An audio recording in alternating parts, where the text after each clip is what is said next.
సిద్దిపేట జిల్లా చినకూరు మండల వ్యాప్తంగా ఉన్న రైతులంతా రైతు బంధు సాయం కోసం ఎదురు చూస్తున్నట్లు ఆ ప్రాంత రైతులు తెలిపారు. పంటకు అవసరమైన ఎరువులు, విత్తనాలు కొనుగోలు చేయడానికి డబ్బులు లేవని చెప్పారు.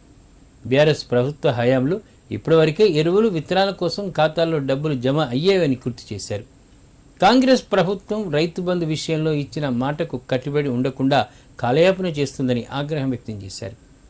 ఇప్పటికైనా ప్రభుత్వం స్పందించి రైతుల ఖాతాలో పెట్టుబడి సాయం జమ చేయాలని కోరారు. 2 ఎకరాల పొదుడు పెట్టిన రైతు బంధు వల్లే సార్.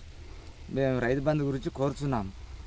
ఈ వారకు ఇస్తే రైతు బంధు పడితే విత్తనాలు సగబెట్టుకున్నాం. ఇప్పుడు రైతు బంధు వల్లే సార్.